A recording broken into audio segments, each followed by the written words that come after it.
Selamat pagi saudara-saudara yang kekasih. Bagaimana kabar pagi ini? Sehat semua?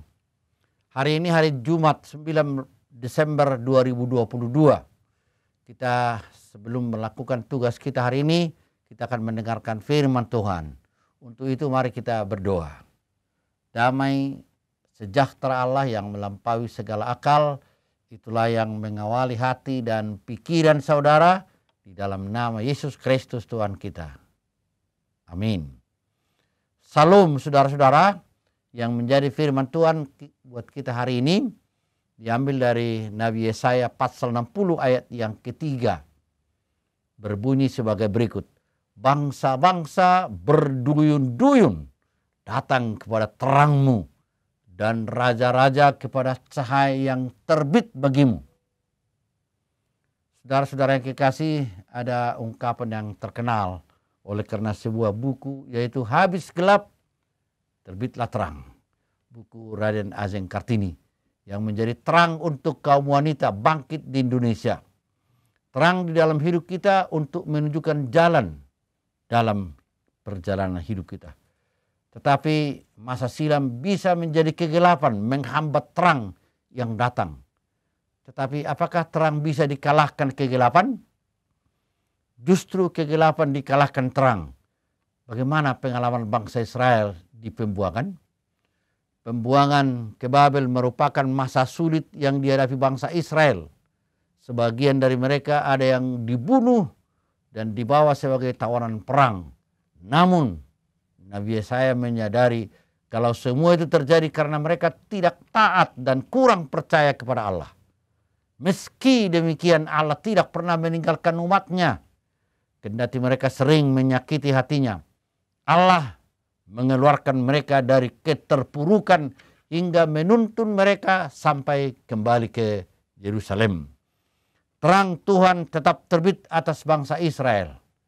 Bangsa-bangsa akan datang, anak-anak pun datang dan mereka pun berseri melihatnya.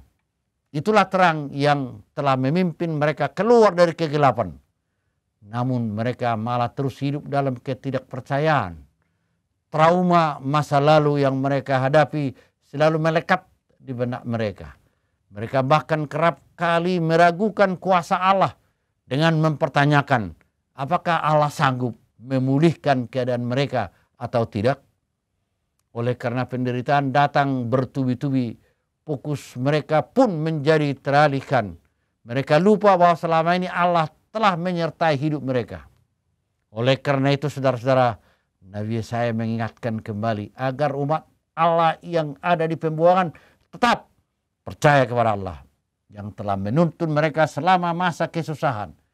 Yesaya berseru agar mereka bangkit dari kegelapan dan menjadi terang.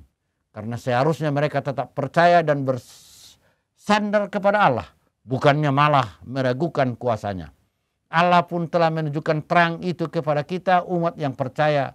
Oleh karena itu jangan biarkan masa lalu yang kelam atau penderitaan yang kita alami saat ini membelenggu dan membuat kita ragu seperti orang-orang tak percaya yang hidupnya dalam kegelapan.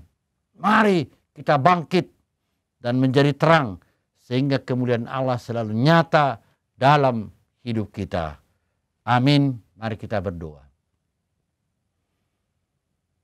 Puji syukur Tuhan, dalam perjalanan hidup kami ada masa kegelapan. Tapi kegelapan itu tidak menghambat kami untuk menerima terang-Mu Tuhan. Karena terang itu mengalahkan kegelapan kami. Kami sering mengeluh, bahkan ragu akan kuasa-Mu. Tapi firman-Mu mengingatkan kami agar masa lalu tidak membelenggu kami. Tapi kami membuka diri menerima terang-Mu. Sehingga kami akan melihat harapan yang baru dalam hidup kami. Tuhan, pada masa-masa Minggu Advent ini kami melihat arti kelahiran anak Yesus Kristus yang datang ke dunia ini membawa terang. Dan membawa harapan baru dalam kehidupan kami. Tuhan, pada saat ini juga kami berdoa kepada saudara-saudara kami yang masih sakit. Kiranya terang-Mu akan membawa harapan kepada mereka sehingga mereka pulih dan sembuh bisa bersama dengan kami untuk mensyukuri merayakan hari kelahiran-Mu. Terima kasih Tuhan. Terimalah doa kami ini dalam nama anak-Mu Yesus Kristus Juru Selamat kami.